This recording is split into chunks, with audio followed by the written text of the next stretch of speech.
Hi, my name is Tony, and this is my podcast, DisLife Stories. Today, we're going to be talking to Jim. Jim is my cousin. He has ankylosing. Is that how you pronounce it? Ankylosing spondylitis. Ankylosing spondylitis. I can get spondylitis. That first word always gets me. So we're going to talk with Jim today and see what having this particular affliction is like, how it affects his daily life. And Jim, do you have anything to say? I have lots to say. Yeah.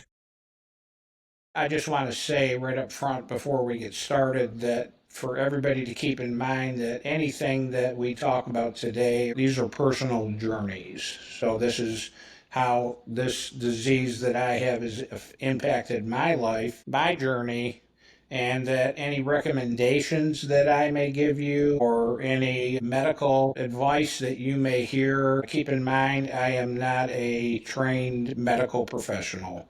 And that for anybody that's afflicted with any type of disease or anything at all, you should seek treatment from a trained medical professional. You can always ask advice, but you want to get the best advice you can get is from somebody that's had formal training and understands the best treatment options for you personally. So that being said, I'll let Tony take it over. All right, thank you. And that's very good information for everybody in the audience. We're not medical professionals. One of the goals on here is to give you life hacks on how to deal with these different disabilities and diseases. But that's just stuff that we learn having gone through it. You may find a different way. Somebody else may have a different suggestion, and you may want to clear it with your doctor before you take any of those life hacks to heart and start implementing them. So, very good. Well said, Jim. And let's start with the first question. I actually don't know the answer to this. When did you first start noticing symptoms, and how long did it take to get a diagnosis? Oh, that's a good question because for me, the condition that I have, ankylosing spondylitis, and there's probably a lot. I would say that most people don't understand exactly what that means, what it is. But ankylosing spondylitis is an autoimmune disease, okay? And an autoimmune disease, by definition, is something that when you have it, your body's immune system is fighting a condition or a disease in your body, and it thinks of it as a foreign invader. So all your immune capabilities in your body go into overdrive to fight it. Okay, so I think it's real important that people understand exactly what ankylosing spondylitis is. From somebody who doesn't understand an autoimmune condition or what it is, if you've ever seen, a person at work, a guy walking down the street, say this is the guy that works next to you at work, and every day he's walking to work and life is good, and so we'll just call this Fred, okay? So say hi to Fred, everybody. Hi, Fred. So Fred, every day he's working, and then things are going well. And over a period of time, you work with Fred for say 10 years, and you happen to notice that Fred's posture is beginning to slouch a little bit forward. And for me, that was how I first started recognizing the initial symptoms. And didn't happen too much when I was young. I didn't really start noticing it till I was probably late 30s, early 40s, and which is based on everything I've read is typical for anybody that's got a diagnosis of AS. That's when it really starts kicking in when you're in your late 30s, 40s, 50s, and progresses as you get older. And that's why I don't know, and I know we've all seen the senior citizens in the grocery store or out shopping in public that are slumped over like this and, holding onto their cart, holding onto their walker or their cane, and they're almost touching the ground. Well, what's happened there is that is a condition that's called stenosis, and that is part of having AS or ankylosing spondylitis. And My first indication, like I said, I was in my probably late 30s, early 40s, and I worked at General Motors my whole career and had to relocate to Michigan when I was in my early 40s. And when I relocated to Michigan and I was in the plant in Michigan in Lansing, I worked with my son. He actually worked for another company. He was a supplier. I worked for purchasing and supplier quality, so I managed a lot of the vendors that GM used in different aspects. And what really kind of keyed it in for me is one day we were talking, and he said, "You know, I seen somebody that knows you." And I said, "You did?" He said, "Yeah, it was," and we'll just say it was John Smith. And he said, "Yeah, I was talking to John." And he said, "Well, who's your dad?" And he said, "Well, you know him. He's Jim, and he walks with kind of a hump, a slump." Hence, that's when I first started noticing. That's when I really kind of picked it up. You know what I mean? When my son made that comment to me, and we talked about it a little bit, and I told him, I said, you know, it's a problem with my posture, and it's not something I do intentionally. And he made a comment to me that, well, why don't you just stand up straight? Just stand up straight. It's simple. Watch, he said, and he jumped up and he stood up straight, and I said, I can do that. I said, but it's not a matter of standing up straight. It's a matter of staying up straight. So Right. I can go from this position to this position, and keep in mind this was years ago when before I got diagnosed, but I couldn't hold it. So as the day went out, I'd start work in the morning and I'm standing up nice and straight, and by the end of the day, I'm pretty much Right. doing one of these. And I started really getting self conscious about it. And I worked in the office. I was fortunate to be one of the guys that didn't work on the line. I worked in the office for the most part. So I always had to walk through a tunnel that had glass on both sides. I don't want to, not mirrors, but glass. So as I'd walk by, I'd kind of watch myself so I could see my posture out of my peripheral vision and watch and keep myself in check and say, there I am, I'm doing it again. And I would, start correcting for it. And then I made it a personal goal to just kind of watch that and try to do better and try to make it, where it wasn't as obvious. Right. So, and I mean, at that point, I wasn't having any physical symptoms other than, that was the primary thing that started me on my whole journey, I'll say.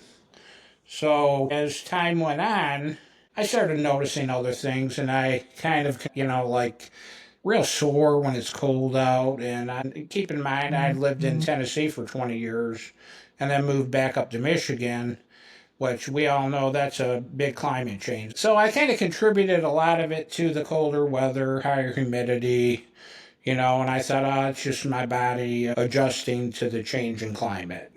So that was how I first started my first take on it. And as time went on, I started noticing other things happening, like I was having a hard time touching my toes. I was always my whole entire adult life I could bend over, touch my toes, and as time went on, I started noticing I was having difficulties bending over.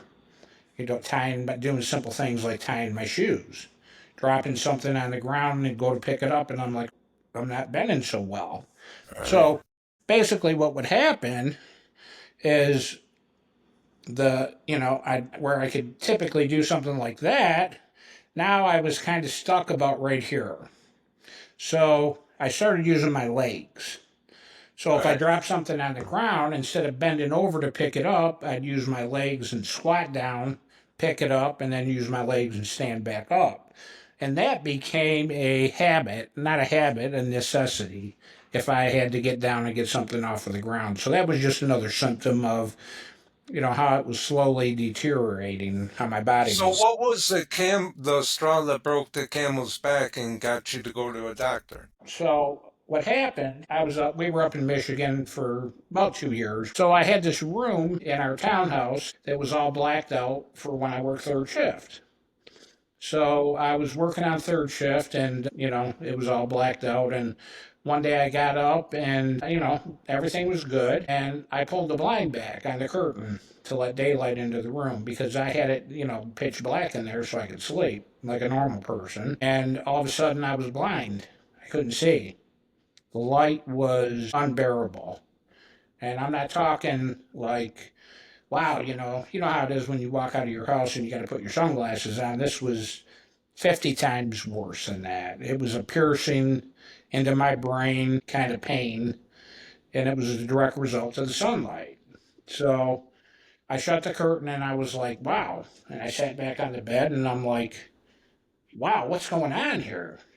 So I turned the bedroom light on and thought, maybe it was just super duper bright out. And sure enough, the bedroom light was pretty much the same thing. Severe pain in my eye, piercing. I couldn't tolerate light. And you hear other people talk about if they get a migraine, they can't stand the light, and that's one of the things they have them do is turn the lights out and blah blah blah. And I thought, wow, do I got a migraine? What's going on? I didn't understand it because nothing like that had ever happened to me. And so I just kind of shook it off and sat there for a few minutes and turned the light on, and I could not leave the room with a light on. So I had to call my wife and tell my wife, I said, I literally cannot stand the light. It's blinding me to a point where I'm blind. I can't see.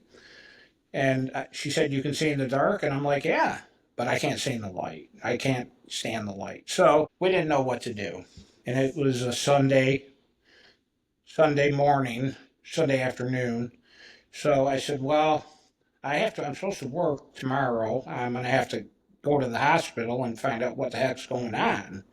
So at that point, we had a lot going on around the home. So I told her, I said, let's do this. Let's call my son. And my son lived about 10 miles away. And I got on the phone with him and told him, look, I need you to come over and take me to the hospital.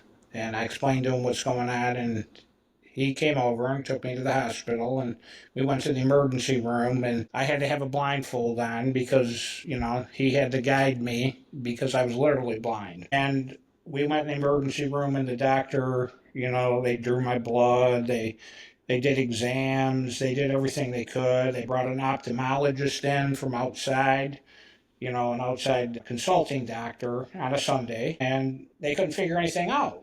They said, after we were there 6 hours, and they came back and said, there's nothing we can do. We don't know what medication to give you. We've never seen anything like it before. We are totally stumped.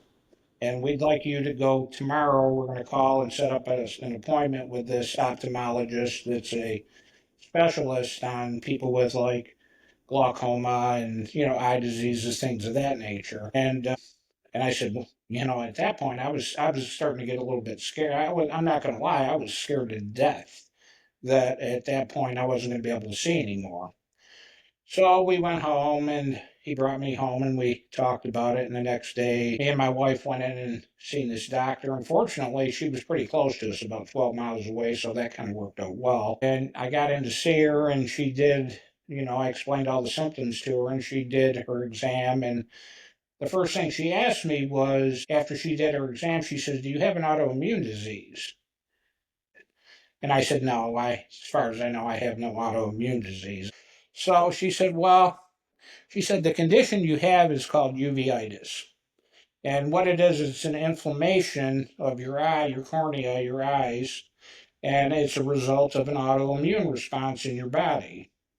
And an autoimmune response is when your body is fighting something that it sees as a foreign object in your body. Your immune system kicks into high gear as a result of inflammation or a condition. So she explained it to me, which kind of brought me off the ledge, but although I didn't understand, it was very foreign.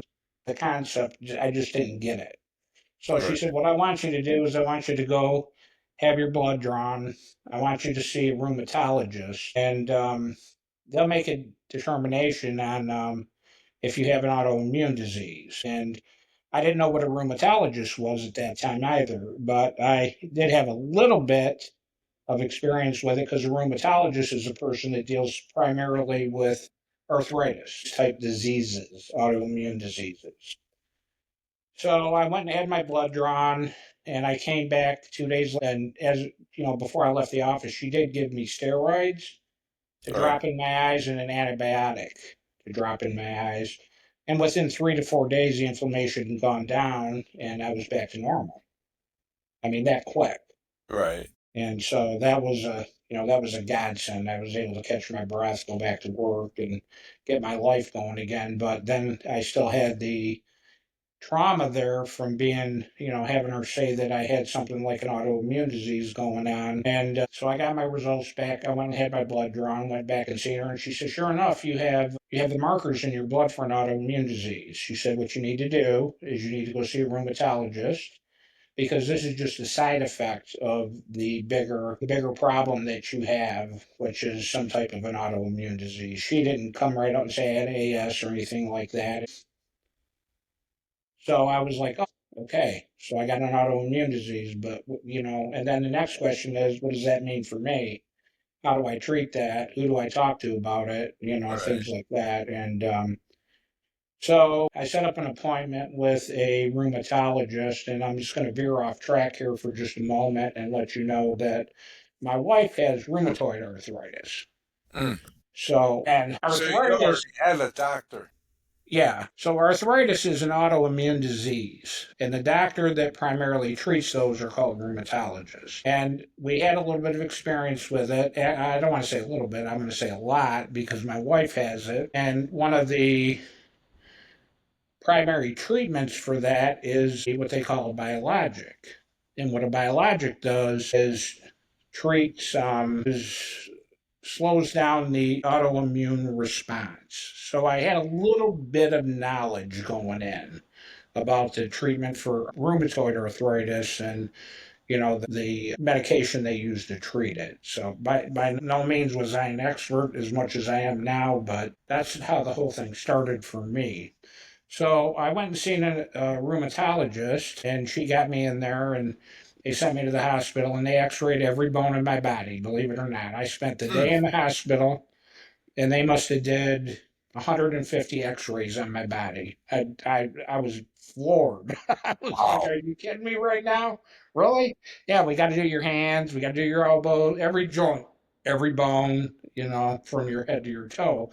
And I'm thinking to myself, I'm like, well, why don't they do a CAT scan or an MRI? Isn't that kind of a catch-all for that kind of a thing? But apparently not in the eyes of the rheumatologist, at least back then. So when I went in to see the rheumatologist, she diagnosed me with the AS. And what was your initial reaction? Shock and awe and terror. That's a fact. It Did really you was. know anything about it walking into the door and hearing that? No, I'd never heard of it. I asked her, what is that? And she kind of explained it to me. And the bad thing about, for at least for me, from my perspective was, and we went through it when my wife was doing her treatment, was when you talk to these rheumatologists, there's so little that the medical community knows about the causes of autoimmune diseases and the treatments and what's effective and what's not effective. So So keep in mind that I walk in, I've got something that I never expected, I never heard of, I'd never, had no idea what it was. I was in shock. I was in total shock. So that was my response.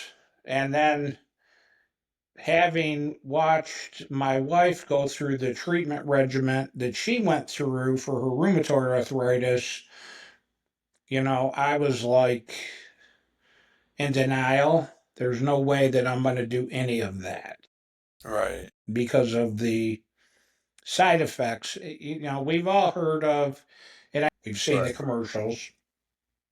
They call them TNF inhibitors, and they use them for a lot of different things and see if that helps slow it down or improve your symptoms, but they don't really know. So, what the catch all treatment plan is steroids to reduce inflammation and opioids for pain. Mm. So, that's what was the shock and awe part for me, just the lack of knowledge. Right. by what caused it, and is there a permanent treatment, and how do I move forward with my life? Because you don't know. Nope, I didn't know. My wife didn't know. Right. Nobody in my family knew. And the doctor could explain very little to me. I'm a very analytical person. Right. In my work life, I did statistics, problem solving. And when I walk in and talk to a doctor, I'm like, tell me what causes it. Tell me how to fix it. Right. Too quite simple, Well, right? well, this next question, I don't know. It's kind of a because see, when I first heard you had this, I knew nothing about it, and I think it's not a lot of people do, which is A, why I'm glad we're having this conversation, but also, were there any misconceptions you or others had about the condition, or was it just an unknown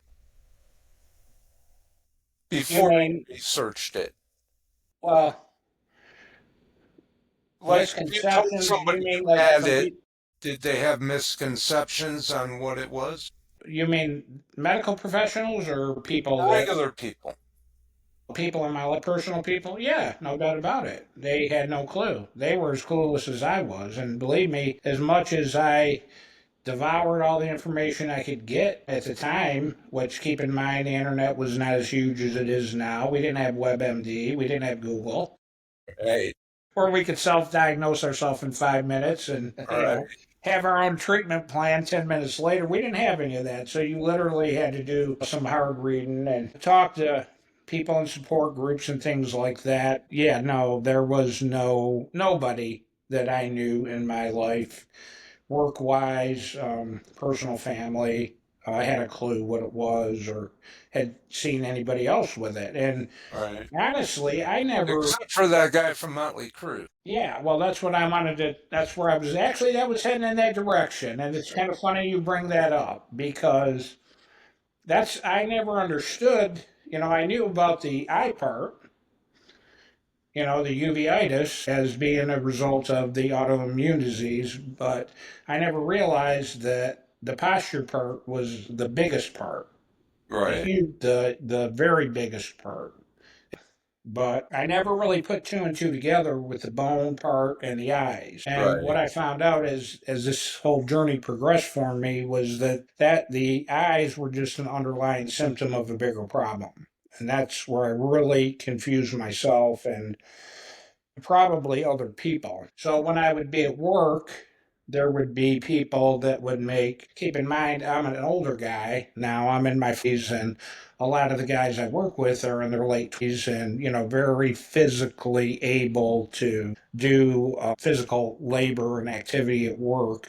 Where for me, it's a little bit more difficult, not only because of my age, but because of my condition. Right. So I went through all the snarky comments from the young guys when, look at him, he can't stand up, he can't lift that, blah, blah, blah. And, I just ignored it and Right. put it to ignorance. And they just didn't have a clue. And I really wasn't going to take the time to try to explain it to them. There were some that I did that were decent human beings, but other individuals, not so much, not really worth my time of the day. So one morning on a Saturday morning, I got up and I was watching a show on TV on MTV, a mockumentary, documentary, whatever, however you want to call it, and they were interviewing Mick Mars, the lead guitar player for Motley Crue. And I'm watching this interview, and I'm watching this guy, and I'm not really. I'm listening to the content because I love the band. I've been following Motley Crue since they first came out, and I was intrigued by the whole interview. But I'm watching little things that he's doing that remind me of things that I do. And what I mean by that is he's talking to this interviewer, and his head is in this position. Where, if you look at mine, can you see it? Yep. You see it? See how prominent it is? Yep. Well, that's how his head was.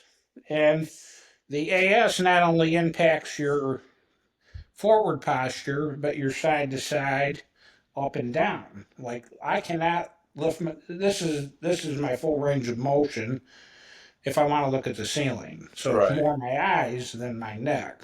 Right. And looking to the side is peripheral vision, not movement.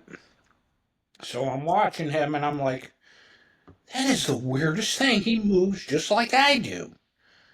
He can't move his neck. His head's slumped over. He Right. can't turn his head. The way he was using his arms, to when he was doing gestures, I'm thinking, and I was just baffled. And then at the end, the very last segment of the interview, and if you ever, you could probably Google it and look up the interview online. They asked him about his health, and he says, "I got AS," and I'm like, "AS?" And he says, "Yes, ankylosing spondylitis," and I'm like, "That's what I got." Right. And I was floored. I was flabbergasted. Here's a guy that's and he's a rock and roll star, and he's been famous for 20 years, and he has the same thing I got. And they Right. asked him about, the questions that you want to talk about, how it impacts his life and how he moves forward. And it kind of gave me, um, I don't want to say hope, but it did in a way, but it kind of made me realize that I wasn't alone.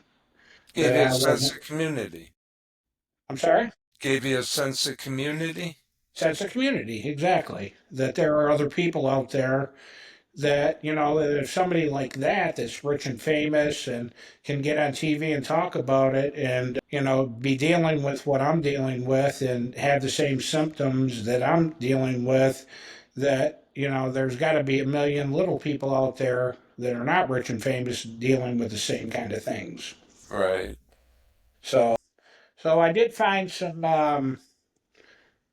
online, they're not blogs, I guess you would call them blogs. Is that how they do it now, where they just write? They don't have any video chats or anything like this. Yeah, They're that's a writing, blog. right? Yeah, blogs. And I did find one, and it was a lady who started it up, and it was I thought I sent you a link on it, AS survivors or something like that.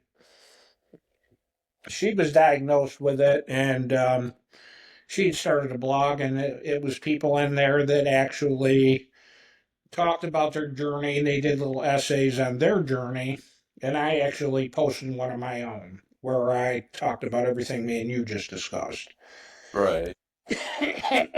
Excuse me. So that was very eye opening for me to understand that, I wasn't alone. Like you said, there's other people out there that have it. And then when you look at the bigger picture and find out that it's not just your eyes, it's Right. not just your posture, but there are other parts of your body that an autoimmune disease affects because there are secondary symptoms that go along with it. It could affect your heart, your lungs, your ribs, Right. things of that nature. And it's scary, it's terrifying, but it's good to know that there are other people out there. Okay. How does AS affect your daily life, both physically and emotionally?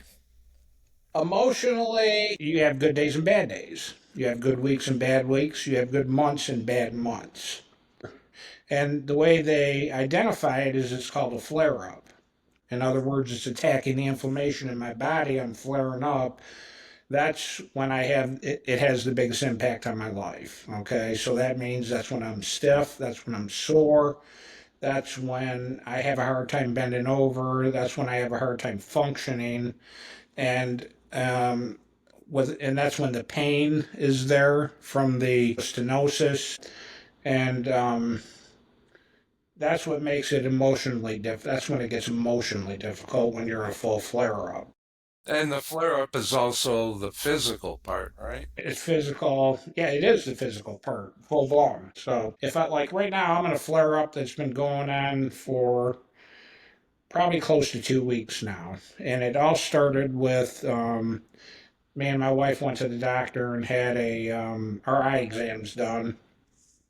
And when we did it, they put you in a machine, and they want to check you for glaucoma or whatever, and they have you lift your chin up and put it on this machine. Well, on the result, I kind of hurt my neck on the right hand side, and as a result of that, I've just been in constant pain for about a week and a half. And Uh, so when the flare ups come, then other parts of the autoimmune response kick in. Okay, so I have little symptoms like I'll get scaly skin in my T zone. And this is something else I'd never heard of. I went and seen a doctor, a dermatologist, because I was getting scaly skin here, across my eyebrows, under my chin, behind my ears. And I went and Right. seen a dermatologist, and I'm like, what in the world is going on? What is with, why is my skin flaking? I drink a lot of water, I hydrate. And you know what he told me? First question he asked me? What's He that? was having autoimmune disease. Really? Yeah. First question out of his mouth. And I said, as a matter of fact, I do. I have ankylosing spondylitis. And he knew right off the bat what it was. He said, that's called seborrheic dermatitis. And it's a secondary condition of an autoimmune response in your body. Um, So some people it affects differently. It could be environmental or it could be an allergic reaction to food. But for me, it's part of my autoimmune response. So right now, like I said, I'm in a flare, so I got the scales going right now. My neck is killing me, having a lot of pain, a lot of problems. What I'm finding is that there are a lot of secondary conditions that come along with the AS, and how does it impact my life every day? It's difficult when I'm not flaring, or when I'm flaring is extremely difficult on some days, not so bad on other days, and then when I'm not in a flare up, life is good. You know what I right. mean? I feel normal. I don't have any pain. I can move. I can function. Okay. And that's kind of really where that is. So Okay. What's one thing about AS that people often overlook or misunderstand? that I have AS or that I have an autoimmune disease. And not just bad And positive. just to give you an example, I was at a funeral for a family member about 5 months ago, and there was another family member there that I hadn't seen in probably 20 years. And they asked me, they were looking at me, and it was a lady. I don't want to mention any names or anything. And she said, "Car accident?" And I didn't understand where she was going. And I said, "Car accident?" She said, "Yeah, car accident. Is that why you move your neck like that?" And I'm like, "No." And I had to explain it to her. Right. So just that people don't know. You know Right. what I mean? That's been the hardest thing. And then, you can't explain to somebody what AS is in a sentence. Right. So what I kind of tell them is it's a form of arthritis, and this is a result. This is the impact. Right. Have you faced any challenges with support from the healthcare industry? Um, I'm gonna say no. I'm gonna say no, and only because they don't know enough about it to really um, give you a lot of treatment options. You know Right. what I mean? We have a really good doctor, and then we were talking about. So I want to talk a little bit about the treatments, and but like I said, there's only so many options. You can do steroids, you can do opioids, you can do the TNF blockers, the biologics, and I refuse to put anything in my body that's going to stop my immune system from doing what it's supposed to do. So Right. I'm kind of funny like that. I think that God gave us an immune system for a purpose, and I'm not putting it in my body. Now my rheumatologist that I was working with, he told me he's in no uncertain terms that he think that was a bad idea. And I said, why? He said, well, because your condition is deteriorating. And I said, well, then that's just something I'm going to have to live with. I said, I'm not putting it in my body. So Right. I've done it. I do the route, and I'll tell you, I'll admit to it right now. I do the steroids, and I do the opioids, and I Right. do Tylenol, and that's it. That's that's how I maintain my that's how I maintain my life when I'm in a full blown flare up and it's almost out of control. I try not to use the opioids as much as I do, or the steroids, because long term steroid use isn't good for you either. Right. That causes other impacts as well. Have you had to make any significant lifestyle changes? Just in how I do things. I've had to learn different methods of. Okay, so the biggest lifestyle changes for me is how to address the limitations brought on by the ankylosing spondylitis. And some of the for me it's really learning different methods of how to get dressed, different methods of how to pick stuff up off the floor, how to help my wife around the house. And I use, like, to give you, for instance, like, I can't bend over and put my shoes and socks on. So I use a device that's called a donner, and what it is you slip your sock into it, and it's got ropes on it, and you put it on the end of your foot and slide it on your foot, and it slides the sock right on your foot. So I don't have to deal with, trying to get my shoes and socks on by myself. I use this donner, it's called. And then I wear shoes like the slip-ins where I don't have to worry about trying to tie my shoes. Other things are, picking things up. If I drop something in the house, I have these sticks, and I'll show you real quick. The pickup sticks, yeah, the The little pickup grips. sticks. Well, now I've gone through different ones, and that's a kind of a funny question you should ask, but Rita bought me this one, my wife, at a garage sale for $2. And I bought these. I started out with these cheap ones at the Dollar Tree that are made out of plastic. And I was like, yeah, I can use them to pick up my socks or, my underwear or whatever, something on the floor, pair of pants. But they would break all the time. And then I found these other ones in Walmart and the big box stores where, they're a little bit better, but not much. They're made out of steel, but they're cheap. And then my wife found me this one for $2. And I don't know the name brand, but it's the only one I've ever seen. It's green. Right. And I now have four of them. I have three of them that are 36-inch, and then I have one that's 48-inch, a 4-footer, and I use that for reaching stuff up on shelves. And the other ones are just, I basically have them all over the house for doing just about anything below the waist. Right. So that's been a big thing for me. Right. you know. But and then hygiene.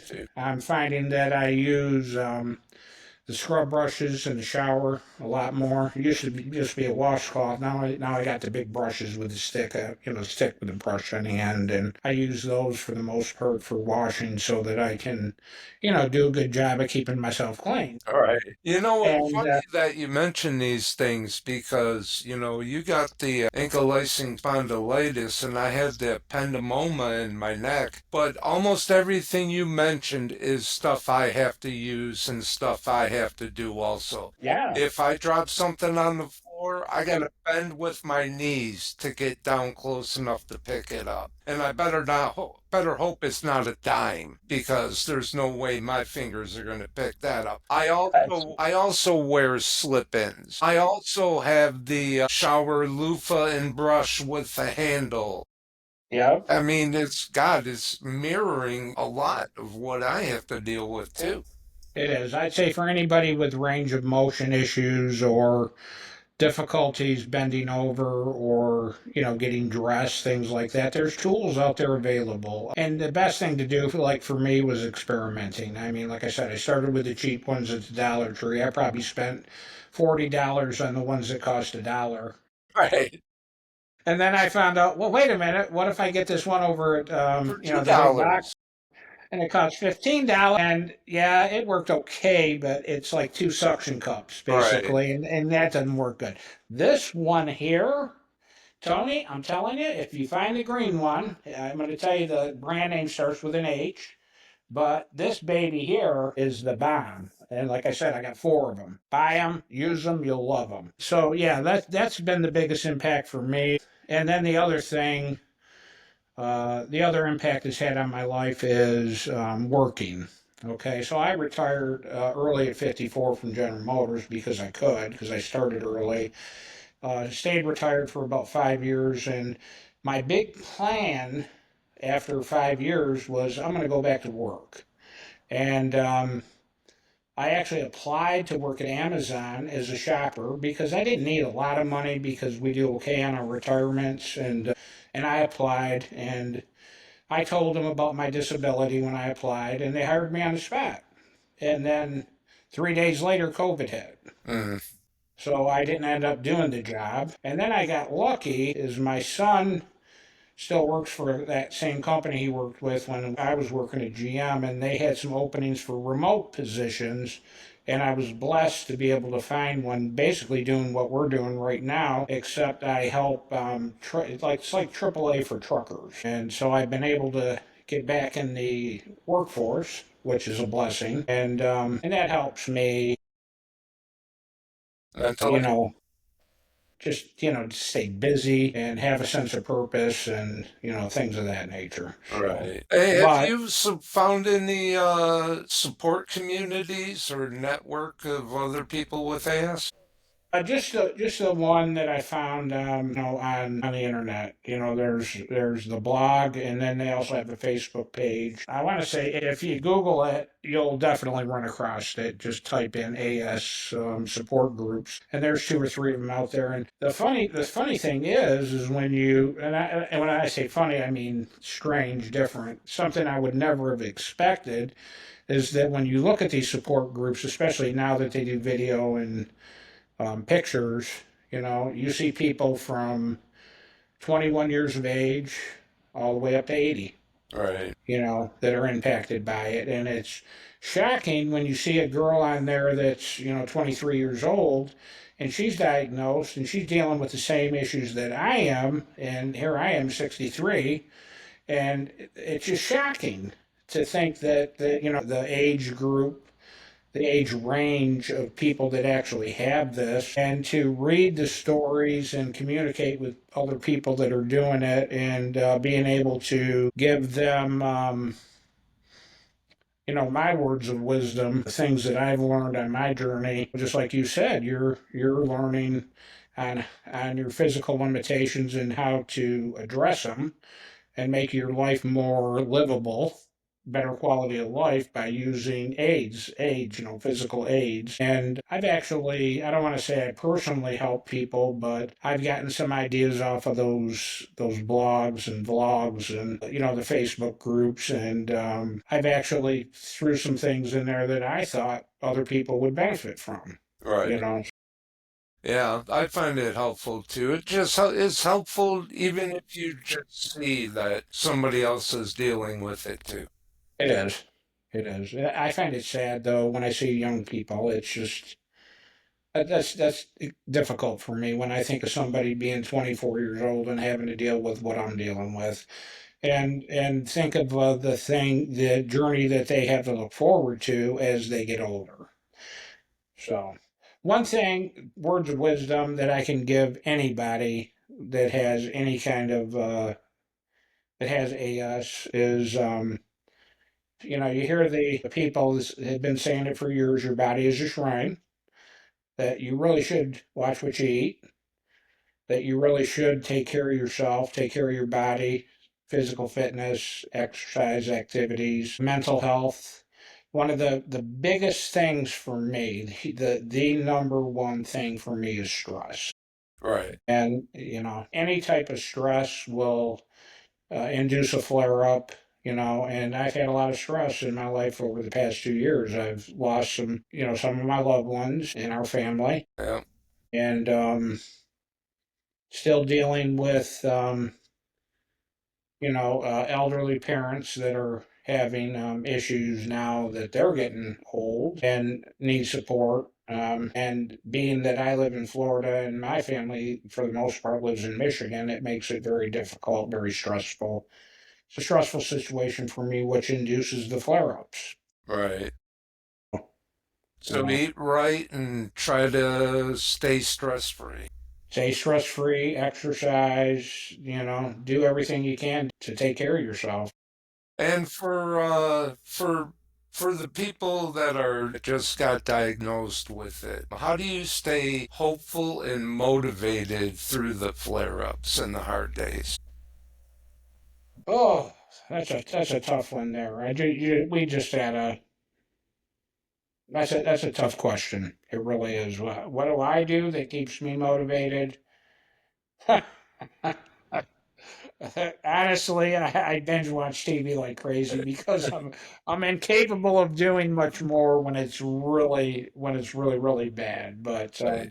I would say just stay positive, try to keep up on your normal life route, even though, like last night, I slept 3 hours because of the neck pain. And, so I feel like really rough today. But you know what I did? I got up, I took a little power nap, I got up, I took my shower, I got dressed, and, I just ate a meal with my wife, and, I chased off a telemarketer off my porch. Right. I mean, just you gotta life. You gotta carry on with your life. You can't let the flare ups and the bad parts of the disease wreck your life. You have to move on. You gotta stay. You gotta keep moving forward and don't ever give up. That's the important thing, and I think that's true of anybody suffering from any type of a disease or physical ailment. You gotta keep on keeping on. You know Yep, what I because mean? tomorrow's coming. Yeah, yeah. We ain't gonna make it out of this alive, unfortunately, but we can do the best we can do while we're here, right? So Exactly. And it doesn't sound, from what you've talked about, it doesn't sound like you've utilized it. But Eric and I were talking last night, and we think both from the caregiver side and from the side of the person that has the disability, we think that mental health and self care goes a long way to helping get through this and make life a little easier. What's your thoughts on that? yeah, I have to agree 100%. It's real easy to reach a point where depression sinks in. Your mental health is as important as your physical health by far. And it's real easy to sink into a level of depression because of your physical limitations. And I think a good thing to do is recognize that when it starts kicking in. Right. You know what I mean? I get depressed, to this day by my physical limitations and what it means for me and my marriage and my personal relationships in my life. And I try to work on that. And I've actually finding some things that make it better, not only for myself, but for like my spouse. Right. I've I've been for lack of a better term, I've been a bastard, Yeah. Oh, hey. to my wife and my family when I wasn't feeling well. And, shame on me for doing it, but it is what it is. But that doesn't mean I can't make up for it. So I'm learning that from the mental health aspect, if I'm feeling bad, probably one of the best things you could do is not reflect that towards your loved ones, your family, your coworkers, that you Exactly. need to find ways to address that. When I was on those meds and I was in a deep depression and suicidal, it almost ruined every relationship in my life. My Yeah. wife, my kids, my friends. It almost ruined every single one. Yeah, I see it. I see it happening. It's so easy to take that jump, take that leap, and fall into the depression um and let it ruin your lives and your relationships and not care about it. It's easy, but the important thing for me is that if you recognize it for what it is, then you should be able to help, or at least self-help, like you said, using that term, methods you can use to improve that situation. Right. Like, so where I was going off on my spouse, now when I get up, and it's kind of funny because this is something I've just started doing recently. I'll get out of bed, and even though I feel like crap, and I'll see my wife and I'll tell her, even though I feel bad, and I'll tell her, you know what, you look really pretty today. Right. There you can just say it a little louder. She's right behind you. Her response is, what do you want? Well, listen, Jim, thank you for this. It's very brave, and I think it's going to help a lot of people. Okay. And to the people out there, let's make sure this does help a lot of people. Let's get this seen by a lot of people. So hit the like button, hit the subscribe button, and we'll get this out and we'll continue doing this for as many people as we can. Yep, and I think it's a great thing that you're doing. I think that if you can get people to talk about, the different conditions that other people can learn and hopefully thrive and, you know, do better in their lives if they're able to hear what other people are experiencing, how they dealt with it. Right. It just doesn't get any better than that, right? I mean, so. So, And then one final parting word. I want to say to everybody that watches this, if you see somebody out there in public and they look like that, it's because they probably have what I have. right. Don't judge them. Don't make fun of them. Be kind. Be kind. Help them. So thank you everybody for listening. Let's build a community. Let's see some comments. If you have this and you know of good ways to get through bad days, let Jim know in the comments. If you have words of encouragement, let Jim know in the comments. Let's build a community that supports each other and helps each other out, and let's just do this. And thank you again, Jim. You have a good night. I hope that flare-up goes away real soon. Yeah, me too. Tell your wife I said hi and I love you guys. We love you too, and thanks for talking about it. It feels good to kind of air some of that stuff, and good luck with this endeavor. It's an awesome thing that you're doing there, and I really hope it takes off and that people, learn from it and gain, have improvements in their life. Right. So that's the most important thing. All All right. Thank you so All right. Talk to you later. much. Bye. Bye.